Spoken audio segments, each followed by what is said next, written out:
Well, hello everyone. Can you hear me okay? Could I just get a thumbs up from the panelists? Great. And can you see my slide deck? Great.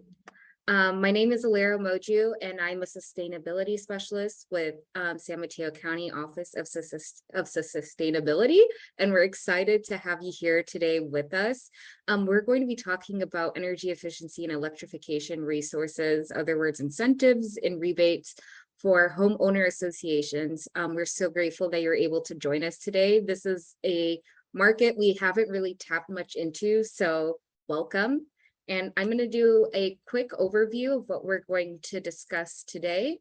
I'm going to give you just a little overview about the Office of Sustainability so you can find out what other resources we have. And then you will hear from the Bay Area Regional Energy Network, Chris Hunter from Stop Waste, and Sheetal will also talk about some of the energy and water upgrades for condos and HOAs. And then we'll have Peninsula Clean Energy, Philip, talk about the EV Ready program that they have. And finally, we will address some of the questions that you do have. So please hold tight. We should have a good amount of time. And also know our contact information will be made available. This is being recorded, and you can always contact us if you want to follow up with more information or if you want to have a meeting. So thank you. And just to begin with, I wanted to talk a little bit about the office. Our mission is to build sustainable community that fulfills the needs of the present while addressing the future needs as well. And we do this through 4 program areas. We have climate change, energy and water, waste reduction, and livable communities. Today, we're focusing on the energy and water side of things and the programs that we have available through there. And now I'm going to hand things over to Chris and Sheetal, and they're going to talk about some of the BayREN incentives. Great, thank you, Lero. Hi, everyone. Thanks for joining on giving us your time on a Wednesday. I think it's Wednesday night. As Lara said, my name is Chris Hunter. I actually, even though my name up here says BayREN, I actually work for Stop Waste, which is a public agency based in Alameda County. And so I do most of my work over in East Bay. But Stop Waste is a part of BayREN, or the Bay Area Regional Energy Network, and we help to administer some of the BayREN programs on behalf of the entire Bay Area. And so that's why I'm on tonight, speaking with all of you. But I am actually originally from San Mateo County, so I always love getting an opportunity to get back to that side of the Bay, even if it's just virtually. And then I'll also be joined by Sheetal Chitnis with the Association for Energy Affordability, who will be hopping on in just a few minutes. So next slide. So BayREN stands for the Bay Area Regional Energy Network. We are a collaboration of the 9 counties that make up the Bay Area. You can see on the right side of the screen. And so each county has one agency that is the representative. So it's Stop Waste in Alameda. In San Mateo County, it's the Office of Sustainability. And the goal of BayREN is really to help California meet its really ambitious climate change goals by offering a range of programs to help residents and businesses save energy, save money, and improve the community. So we have programs for single-family homeowners, for multifamily properties, for small businesses, and we also do a lot of trainings and education for anyone from local government staff to real estate professionals to contractors and everything in between. So we have our hands in a lot of different buckets. Today, we'll primarily be talking about the BayREN multifamily program. However, HOAs are a little bit of a interesting case where they can actually fall into the single family or multifamily program, as we'll discuss. So we'll mostly be talking about those 2 programs. And before I move forward, just to make one extra point about BayREN, that funding for all of these programs comes from ratepayer dollars. So what that means is every month on your PG&E bill, there's a small piece of that on the 2nd or 3rd page. It's called a public goods charge that goes to the state, and it's set aside for energy efficiency. And then the state reallocates it back to groups like BayREN to provide these services. So I kind of like to say, in essence, you're already paying for all of this, and we just really want you to take advantage. And next slide. So today we'll be talking about upgrades that you can make to your multifamily property. And I understand that some of you might be, if it's an HOA, it could be single family or townhomes. This will all still apply. It's all the same information and same principles. But I just wanted to start by saying, when we talk about energy and water upgrades, what are we actually referring to? Kind of the broad definition would be, we're referring to any change that can be made to the building that allows its inhabitants to consume fewer resources while either maintaining or improving their quality of life. So at BayREN, we are really focused on upgrades to existing buildings that don't require any structural changes or disruption to service or displacement of the existing tenants. And we're really focused in looking at upgrades that, in addition to saving energy and being good for the environment, can also offer a whole range of non-energy benefits, things like improved comfort in your home, improved indoor air quality, or resilience against heat waves and other natural disasters. So we're trying to find these upgrades that are good for the environment and also good for the people that live in these buildings. And we're also talking about upgrades that can be either central or shared systems, as well as upgrades to individual units. So a word you probably have heard thrown around before a little bit is decarbonization. This is specifically to energy, and it really means transitioning a system that relies on carbon emitting fossil fuel sources for power into a system that is powered entirely by clean, emissions-free power sources. And so that this concept of decarbonization can apply either to the whole economy or scale all the way down to, one individual building. And no matter what scale you're talking about, there's basically 3 key pillars of actions that need to happen to get us there. So the first is reducing demand. This is primarily through energy efficiency, so more efficient appliances, things like LED light bulbs, or adding insulation and dual pane windows to your building so that your HVAC system doesn't need to work as hard. So doing all this first, really just to reduce the total amount of energy that we are consuming is really important. California's made some good progress on that, but no matter how much we do, this is an area where there's always going to be more to do. We can always make our systems a little bit more efficient, change your behavior to use energy, a little bit more responsibly. And so this is the first big bucket, and really where a lot of BayREN's programs are focused. The second is another one that I'm sure everyone is familiar with, and that is generating enough clean energy supply to meet our needs. So for an individual building, really the ideal solution here would be to install solar panels and battery storage to really generate all of your electricity on site. However, that's not always an option for every building. So the next best thing would be to upgrade your rate plan through Peninsula Clean Energy to their Eco 100 plan, which means basically you pay a very small amount more, and then all of the electricity that you consume, they'll supply from clean renewable sources. And I'll let Philip and Vanessa, who are on the call, go into a little bit more detail about that later. And then finally, once we've reduced our demand and all of our electricity is clean, then the next big step, and one that we're really just starting to make a lot of progress on, is electrification. So there's all these appliances that, we burn fossil fuels directly. So gas-powered cars, gas-powered furnaces, or water heaters, or stoves. All of this, no matter how clean the electricity grid is, those appliances will never be clean and never be zero emissions. And so really, we want to be able to take advantage of all of this cheap, abundant solar and wind power that's coming online by replacing all of our fossil fuel powered appliances with really highly efficient all electric alternatives. And we'll get more into a little bit specifically what those are. So I talked about trying to get to co-benefits or non-energy related benefits of energy efficiency retrofits. So I won't go into all of these, but just a couple big ones are, the first is cost savings. So energy is expensive. It's getting more expensive, as we all know. And making energy efficiency improvements to your home can really yield big savings to your monthly utility bill.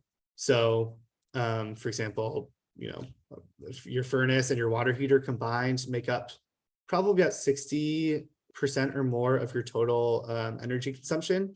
And so if those are both really inefficient, So, switching this out for highly efficient models is going to save you a huge chunk of your monthly energy bill. It'll also reduce equipment downtime by, making the systems a little bit more reliable. And so that's less calls to the maintenance people, less calls to contractors. And that also adds up in terms of cost savings. The next is health and comfort.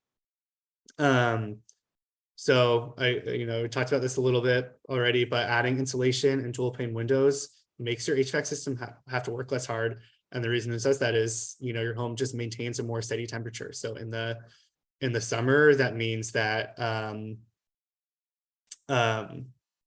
you are not absorbing as much sunlight from the outside. And in the winter, it means, when you turn your furnace on, you're actually keeping that heat inside the home rather than all just leaking out. So it really has a big impact on comfort and reducing ambient noise, especially if you live near a freeway or a busy road. And we also know that there's been a lot of studies that burning natural gas inside the home has a lot of really negative health impacts. It produces a lot of pollutants into the air that can contribute to childhood asthma and other respiratory issues. And so switching out those gas burning appliances with electric can have a really big impact on indoor air quality. And then finally, I mentioned already the rising energy and water costs that we're facing. That's only expected to continue. And especially what we expect is that the cost of natural gas is going to rise a lot more quickly than the cost of electricity as more and more people start to transition off. So you don't want to get stuck with these sunk assets of, be one of the last few people with a gas furnace in your building as the cost of natural gas is going up and up. Sorry, Lara, if you go back, just want to also point out a lot of jurisdictions around the Bay Area have started to pass reach codes and natural gas bans. So far, this is only for new construction, so it will not apply to your current building. Just want to really make that clear. No one's going to force you to do this tomorrow. But we do expect that it's possible that down the road, maybe in 10 or 15 years, there could be some mandatory requirements coming down the line, either at a local or statewide level, that actually make this mandatory and are going to start really pushing people more and more into making their buildings all electric. And then finally, just last point here is that there's data showing that more efficient buildings and homes have higher property values. And so if you're looking to sell your unit or your home at some point in the future, this is a great way to benefit you in the short term with these comfort and health benefits, and also in the long term by increasing your property value. So you can go to the next slide. So like I said, there's two key BayREN programs that we will be talking about. The main one we'll focus on is on the left. This is the multifamily program. It's the Bay Area Multifamily Building Enhancements program, or BAMBE for short. This is really for properties that have 5 units or more. And this program, it's a bundled program, which means we ask that you install a package of 3 or more measures that receive at least 50% total energy savings in the building. And so this is great if you are part of an HOA board and you want to make upgrades to central or shared systems in your building.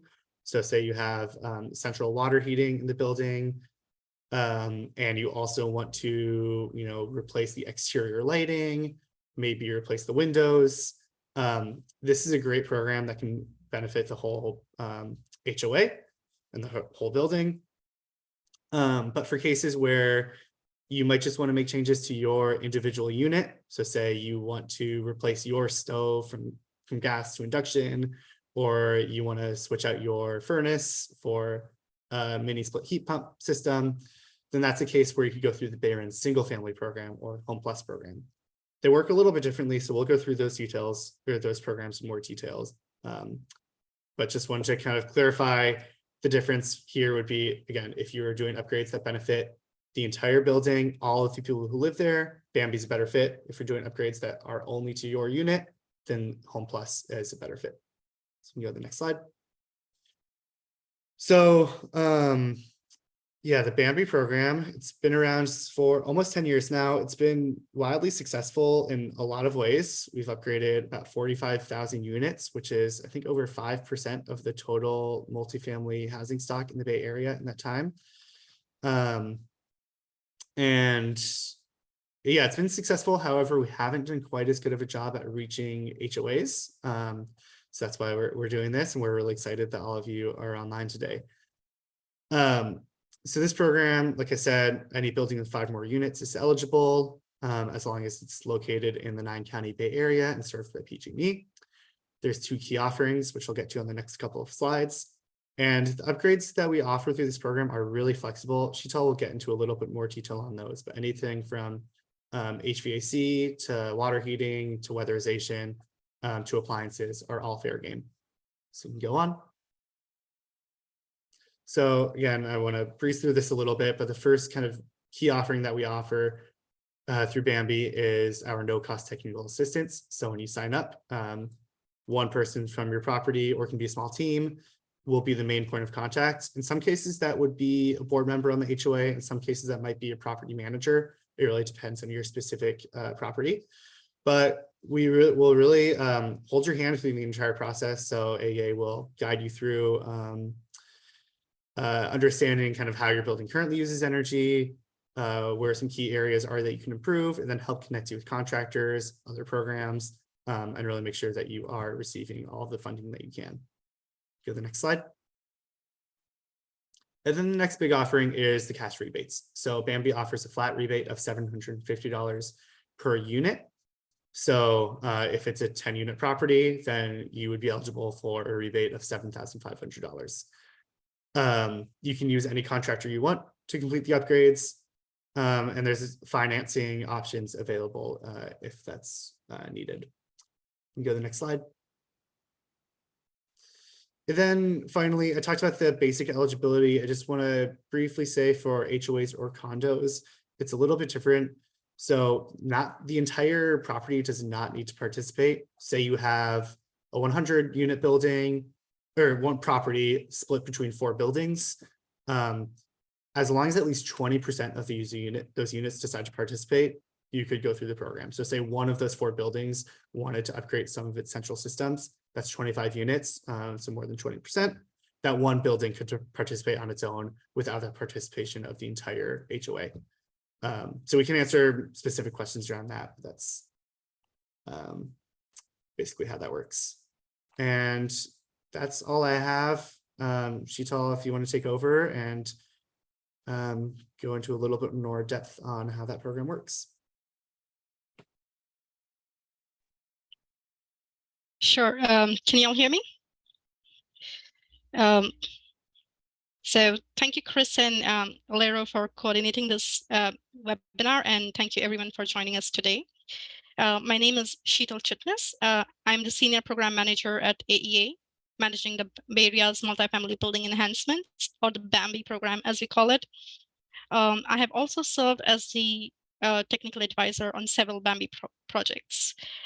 In fact, I joined AEA as an energy analyst back in 2014, and in these many years, I have served a total of around 300 properties and over 20,000 multifamily apartment units. In today's webinar, I plan to go over a typical journey of a BAMBE participant, and very briefly, I will be touching upon the common energy opportunities that we typically see in the multifamily buildings. Next slide, please. Thanks. And so I wanted to start with this slide so we could kind of step back and see a broader picture that shows the average energy consumption by end users in multifamily buildings. This chart is basically based off energy modeling results, which we took from around 17 projects that had gone through our program. You'll see the domestic hot water chunk is over 40%, which is a big chunk of this pie. And so because it is an important end use given that we daily use hot water. And when I'm referring to the hot water end use, we are actually looking at equipment like, say, water heater, recirculation pumps, low flow shower heads, aerators, And it could be central water heater, or it could be in-unit water heater, depending upon what the property type is. After that, it's the space heating and cooling. But typically in the Bay Area, we do not have space cooling. And so that extra load, it gets added to the domestic hot water and space heating. And that's one of the reasons why our main focus is really hot water heaters and the space heating, followed by the other systems and appliances. The upgrades to the envelope, like roof, wall insulation, windows, HVAC systems, these all kind of help reduce the space heating and the cooling loads. And then we also look at common area lighting, your in-unit lighting. And although those are just a small percentage of the overall energy use, these are really low-hanging fruits and good opportunities for upgrades. Refrigerators only contribute to about 5% of the overall use. And finally, the miscellaneous plug loads, which are at 18%, is also a big chunk. And these are typically the appliances that residents plug into the outlets. Next slide, a little. Thank you. So now moving on, I wanted to kind of look at a typical project from start to finish. And so our phase one is really assessment and site visit. So what happens is, after your project gets recommended to AEA for technical assistance, a technical advisor is assigned specifically for your property, who then reaches out to you for initial phone consultation. And during this call, we are interested in learning more about your goals and your needs as the owners, residents, HOA members. We sometimes also speak to the property managers who are kind of managing the HOA property. And we go over some very detailed questions that give us a fair understanding of the property. And based on the consultation, we provide a pre-site visit memo, which serves as a good starting point to understand what opportunities you might be interested in, what measures you might want to focus on.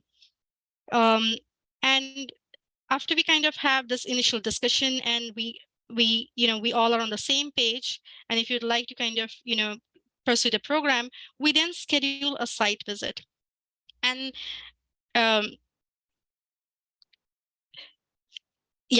and we verify the various assumptions that we have made during our initial consultation, and we also identify if there are any additional opportunities at the property.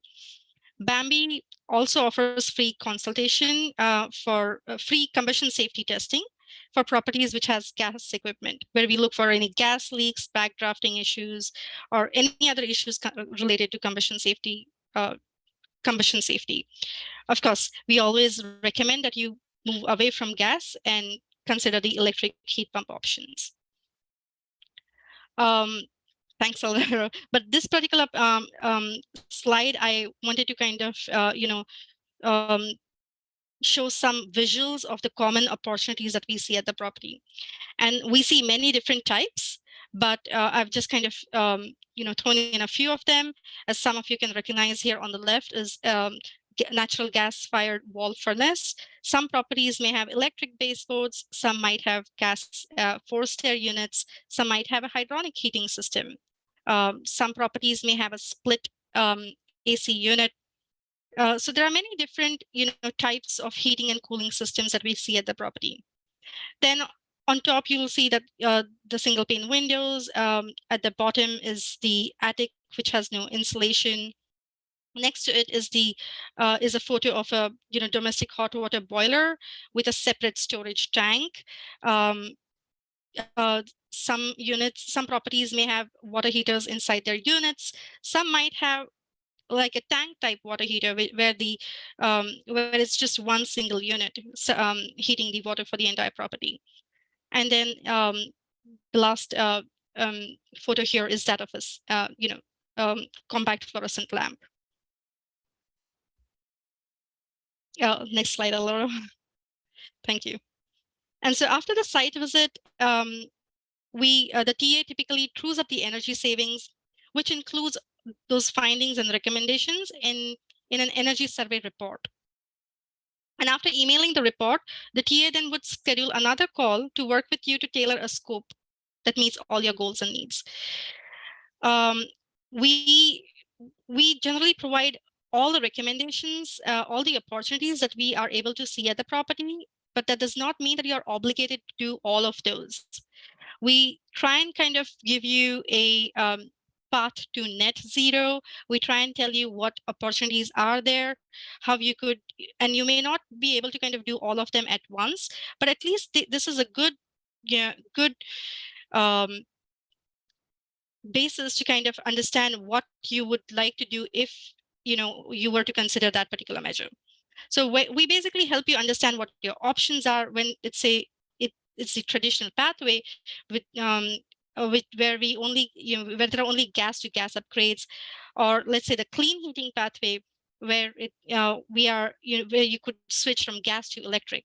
And speaking of the clean heating pathway, we are really excited about this one. This pathway also provides you additional rebates on top of that $750 per apartment unit base rebate. And basically at this point, we make referrals, we connect you with the contractors. We also basically look at other programs to see how you are able to either co-leverage or stack those programs and maximize your rebates. Think of us as a one-stop shop. We want you to kind of leave all your worries to us. We will scout for all the programs and see how we could best make your project work. And so picture on the left, on the right, is a snapshot of what a typical recommendation looks like. And then the report has much more detailed description on the following pages.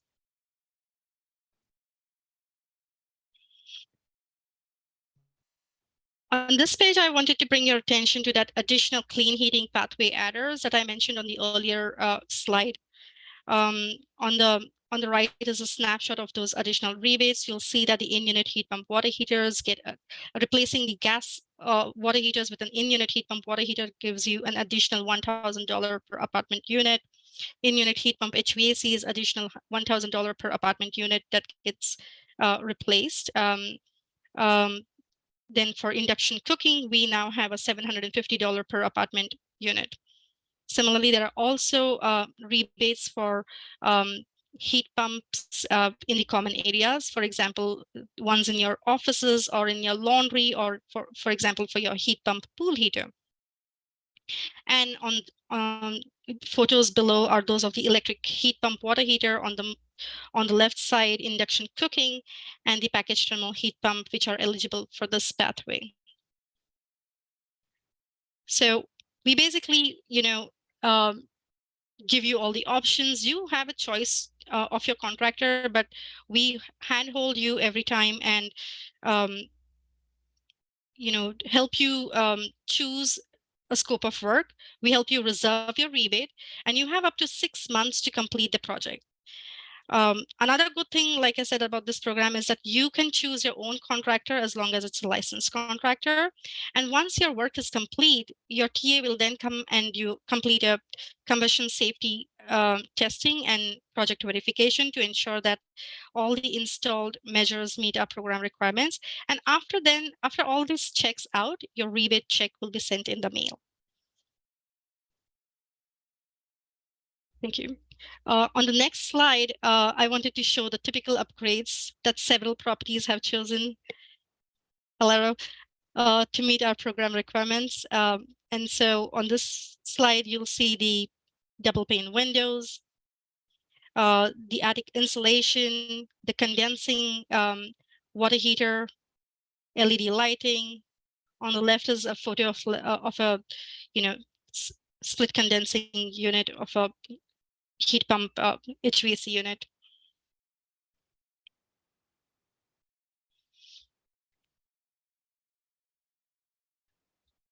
And this actually is one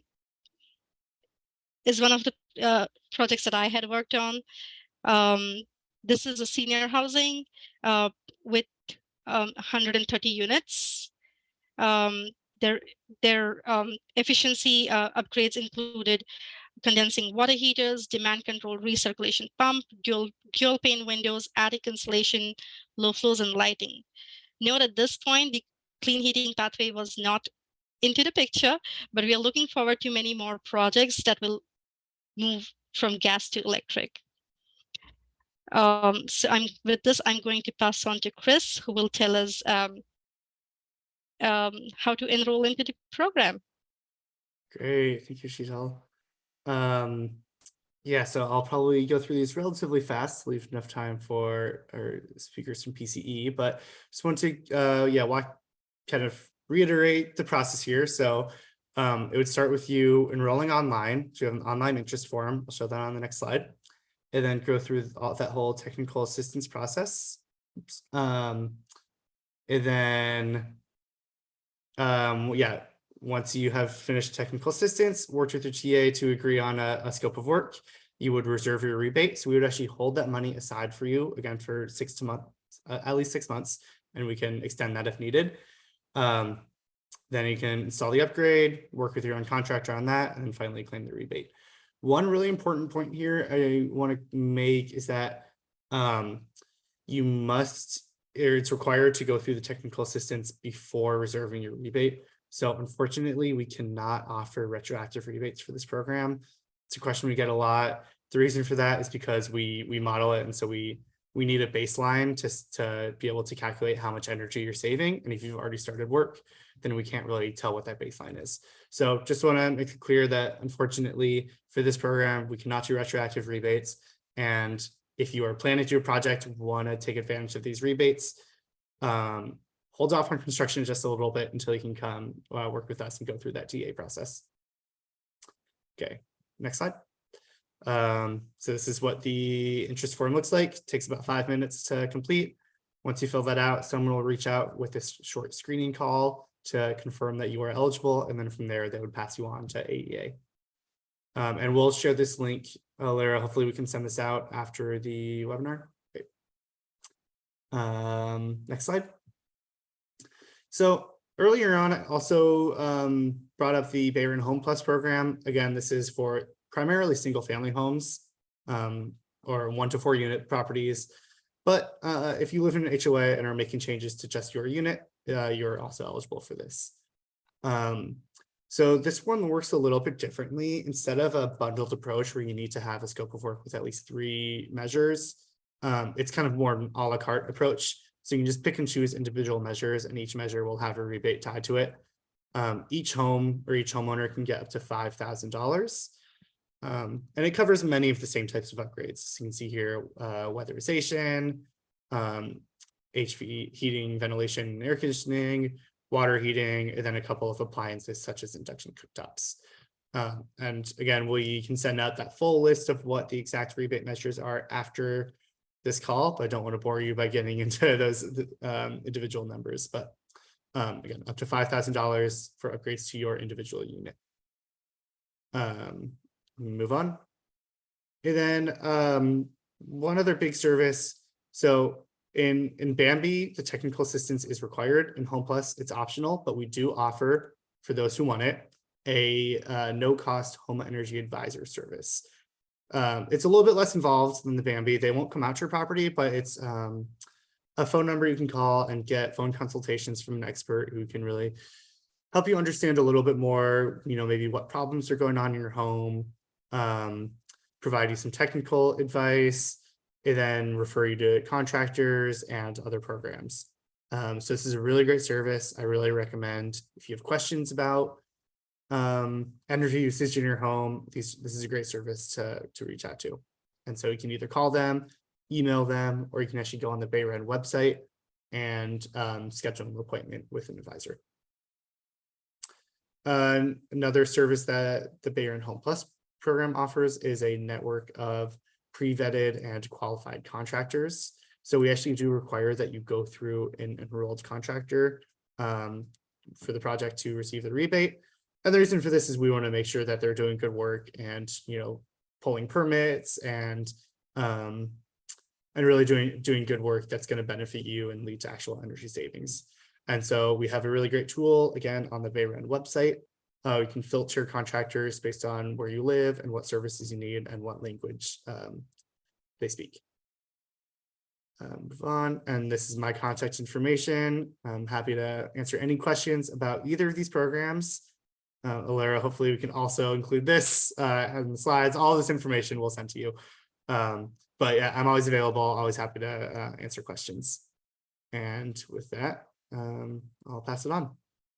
Thank you so much, Sheetal and Chris, for giving us the BayREN overview.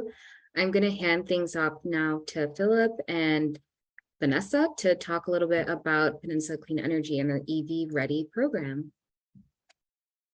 All right. Good evening, everybody. I'm Philip with Peninsula Clean Energy. I'm here to talk all about electric vehicle charging, why it's important, how we can help you, and everything in between. So let's dive in.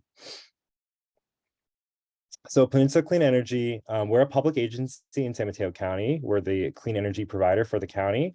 If you are living in San Mateo County, operating a business in San Mateo County, we're almost certainly providing you with clean energy.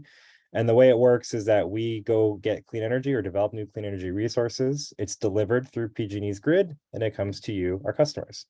And our mission is to reduce greenhouse gas emissions, which is why we focus on programs like EV charging. And let's get into that. Next slide, please.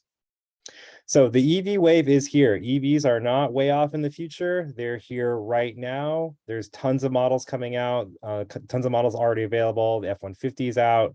The state is putting in billions of bucks into EV charging. And by 2035, there will be no new gas cars able to be sold in California. There's over 35,000 EVs on the road in San Mateo County right now. And this year in 2022, we're on track for half of all new vehicle sales to be electric. So this is becoming less and less something to plan for in the future and more something to do right now. We're working with multifamily property owners and HOAs who are receiving requests from people right now saying, I live here, I want to buy EV charging, or I want to live here, but there's no EV charging. Okay, next slide, please. So here's our EV Ready program, which is designed to help you install EV charging at scale at your property. So it's a $28 million program. It includes free technical assistance, just like BayREN will design the sites for you. We have a lot of rebates, which I'll be getting into the details on that on.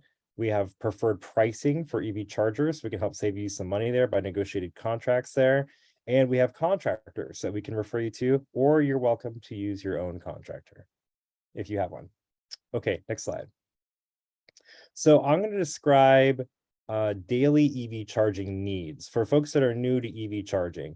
And I'm going to use the metaphor of a hot tub here to help describe what daily EV charging needs are. So think of hot tubs. Hot tubs can come in all shapes and sizes. Some are really big, some are really small. But regardless, if you're using a hot tub every day, which maybe some people here do, you're only filling in a little bit of water every day, regardless of the size. You get in, maybe a little bit's evaporated, you're filling a little bit of water, maybe a couple gallons. Very rarely do you have to drain the hot tub and refill it. Every once in a while, sure, but not every day.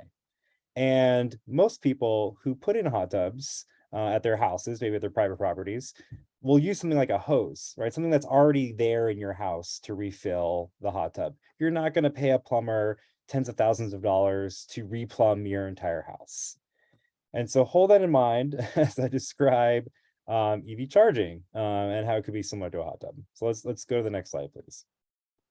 So here are the 3 levels of EV charging speeds. The first is what's called level 1 charging. This is actually how many EV drivers currently plug in and charge. You just plug into the wall, a regular outlet, and it provides 3 to 4 miles per hour, about 40 to 60 miles overnight. This would be like using the hose in the hot tub, something that you already have, doesn't cost a lot of money. Maybe you have to move a faucet around, but relatively inexpensive option so you can get going right away. The second is level 2. This is more common in public places, like you'll see an actual charging station that you can take the connector and put it in, or the equivalent level 2 plug that someone would bring their own charger for. Now, those are going to be a little bit more expensive. This would be like putting in a special new faucet or something like that for a hot tub. You'll have to have a plumber, or in this case, an electrician come out. but provides a higher level of charge, but at a higher price. And next animation, here we go. The third level of charging was called level 3 charging. This is not going to be at your condo. This is for public charging. These are very high levels of power, meant for really rapid charging sessions, like 30 minutes to recharge an electric car. Again, 150 miles of range per hour. You can see the Tesla charger station over here. Public charging, not something that you would put at your condo or homeowners association. Okay, so in our program, we cover many different types of EV charging, and we provide incentives for many different types of EV charging. I'll go through these briefly, and then folks can dive in or ask more questions on these. So level 1, again, that's that kind of regular hose that I was explaining that metaphor. These provide 40 to 60 miles of range over a 12-hour charge. Many EV drivers use this right now. It's just an outlet, so the driver will have to bring their own cord set to plug in. And the benefit here is that it really minimizes the frequency of electrical upgrades. You're more likely to be able to use what you got to provide this level of service. A level 2 outlet, a little bit more power, like I mentioned before, it does mean that you're more likely to have to upgrade some service. So it's a more premium product, if to think about it that way, but it more expensive and provides more power. A level 2 charger is the same level of power, but it's a charging station attached to the outlet.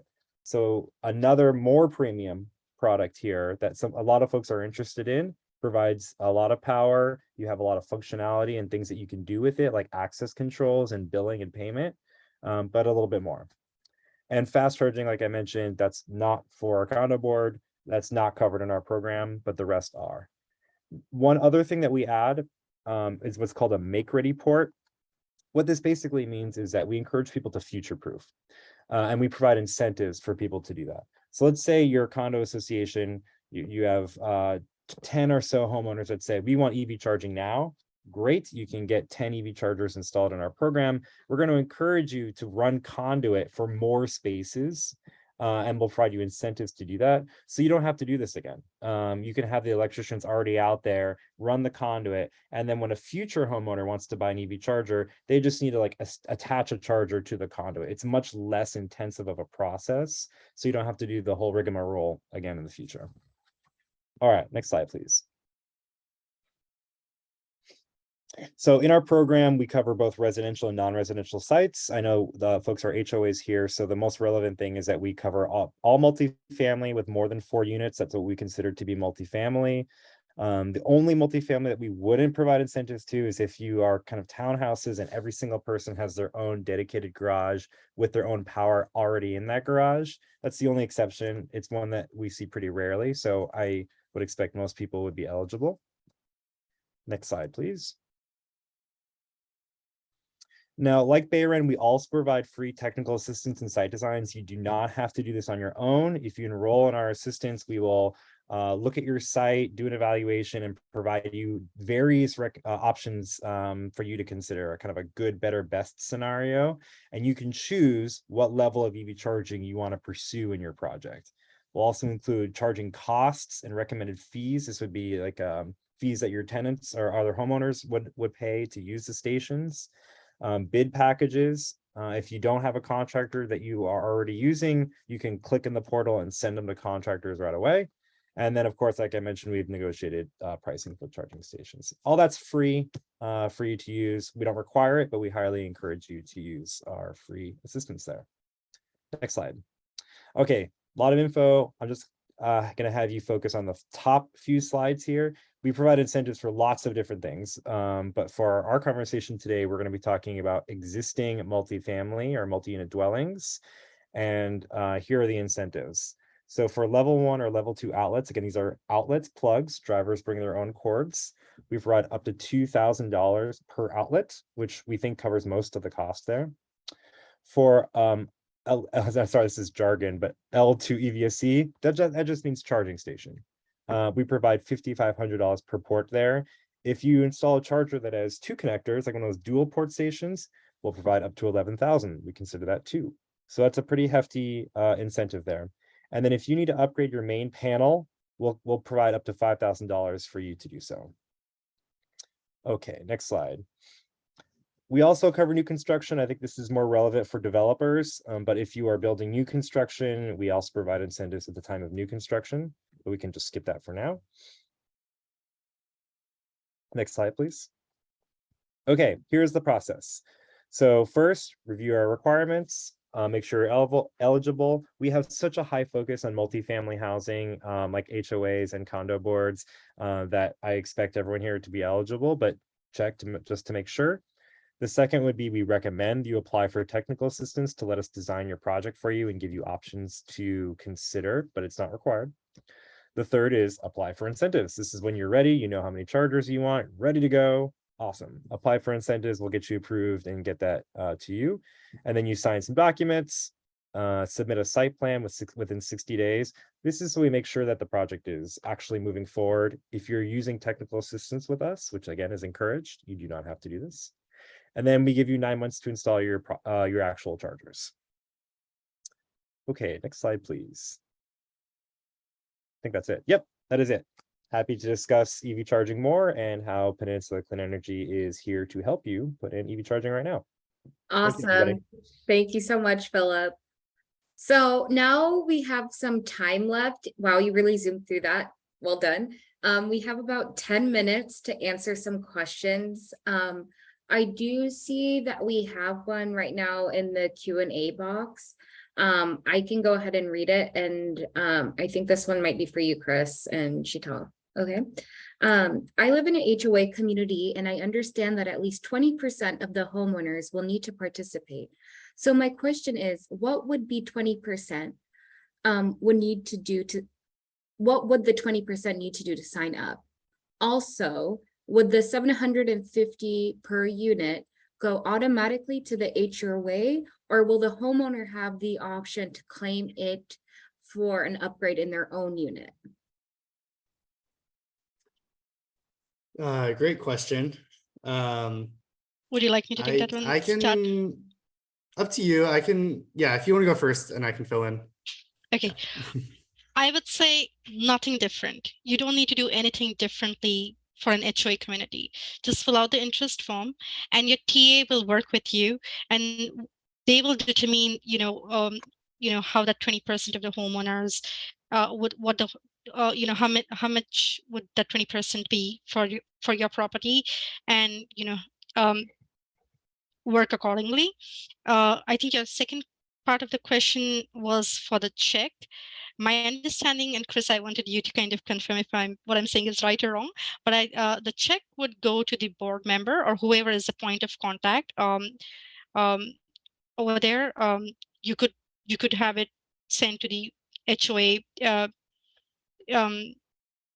HOA itself, and then within the HOA, you could basically decide amongst yourself to kind of get those rebates towards distributed amongst 20 of you or something like that. Yeah, I think that's, yeah, correct. This is one, I think it would depend a little bit on the specific HOA and how your, board or governance is structured. So in some cases, it wouldn't really make sense for only a portion of the units to go through.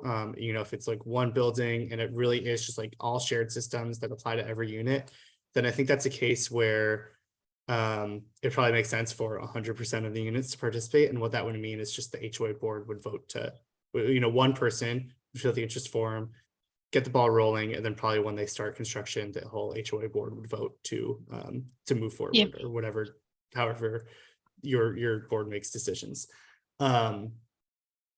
If like the case I shared earlier, where it's multiple buildings and only one building wants to participate to make changes to that building, again, it would depend on how your HOA makes decisions. That's probably something that would still need to go to the full HOA board.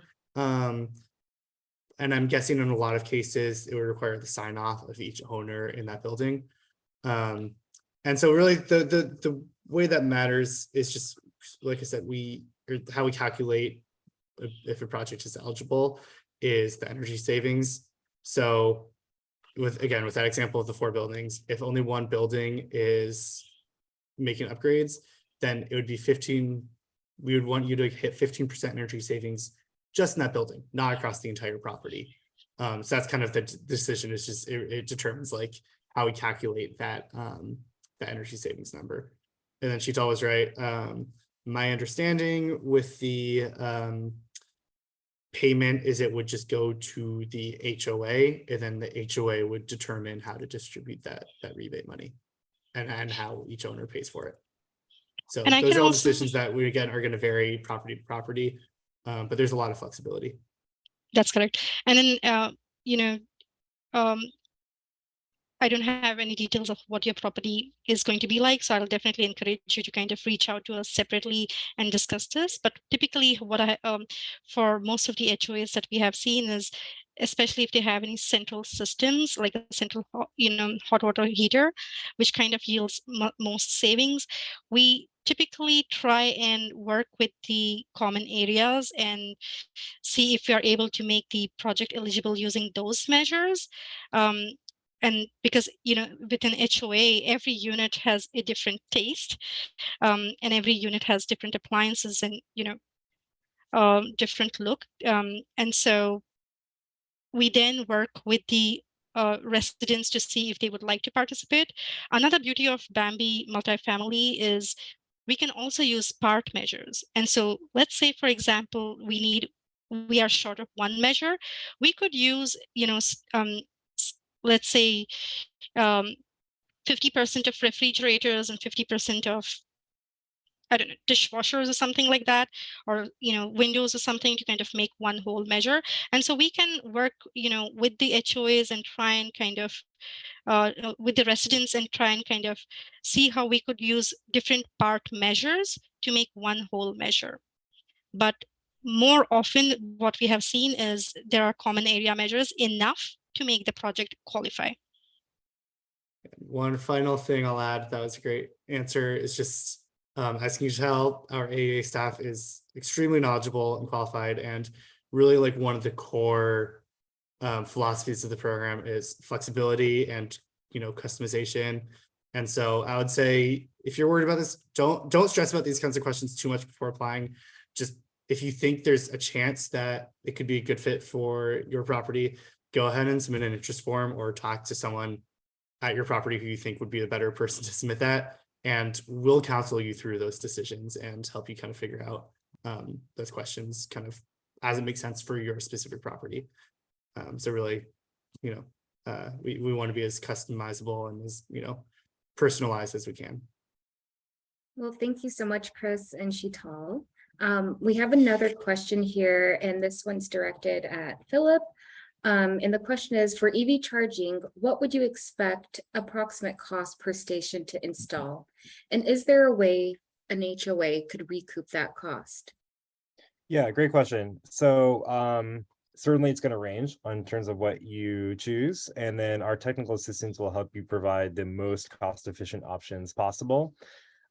If you're, just for sake of providing a hypothetical, if you're a garage, like you're above ground or you're not trenching or otherwise having to dig through concrete, it's like putting conduit through a garage. If you're putting in outlets, like level 1 or level 2 outlets, around 2,000 per port, per unit would make about sense. Like that would be pretty reasonable on average, I would say. And that's what our incentive level is. So we don't require a match. If you can get them in for free with our incentive with outlets, go for it. For charging stations, they're going to be more expensive because you're putting the install in and you're paying for a more expensive like widget, the charger to go on the end. So those costs can be anywhere in the $5,000 to $9,000, kind of good case scenario per port. You can buy more expensive chargers. They will sell them to you. We recommend more cost efficient measures for sure. But I would expect, 5 to 9 or more if you're buying a more premium charger. And then as a reminder, our rebate there is $5,500 per port for level 2 chargers. Thank you, Philip. This next question is for Chris and Sheetal. It says, are HOAs in the process of upgrading common area lighting, looking into solar installation and replacing the roofing and potentially replacing our pool heating system? EV has also been entertained. We are a 174 unit townhome HOA in which each townhome is individually owned. Would this be of interest to BayREN to follow up on? I guess this is also for you, Philip, because they're talking about EV charging as well and solar. And Peninsula Clean Energy also has a solar program.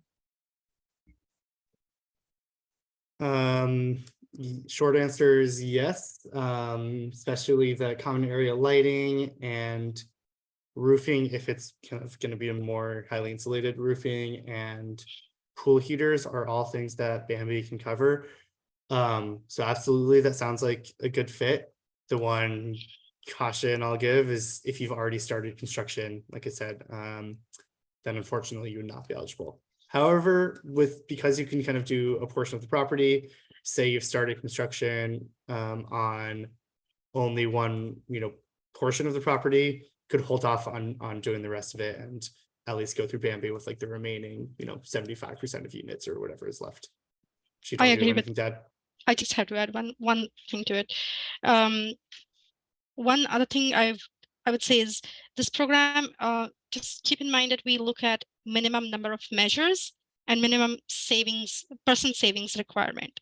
And so while you may be meeting the minimum minimum measure count, there is a possibility that after we do remodeling, your savings may not meet our minimum savings requirement. And in which case we might help look for more opportunities that you could add to your scope of work and avail of these rebates. Yeah, real quick on EV charging. Yes, please submit either an application for our design services, or if you're ready, go ahead and submit an application for incentives. But our design services would be the place to get started so we can design it. This would be eligible unless it's the rare exception that every unit has their own dedicated private garage with their own power already in that garage. That's really the only exception, because we assume that people can kind of use their own power. But otherwise, yes, please. And Alara, for the sake of time, I saw there was a follow-up question on the one asked, is there a way to recoup some costs? So the short answer is not really, to be perfectly honest with you. EV charging as a cost generator is not really a very lucrative way to make money. And when we pencil out your charging costs, like how much we expect you to spend on energy fees and what a recommended recoup model would be to charge other homeowners to pay to use the charging, we're basically shooting for you to break even. You're welcome to charge whatever you want, of course, for your chargers. You can set the price however you like, but the risk is that the higher you set them, people won't use your chargers, and now you have kind of sunk costs that you're not recouping.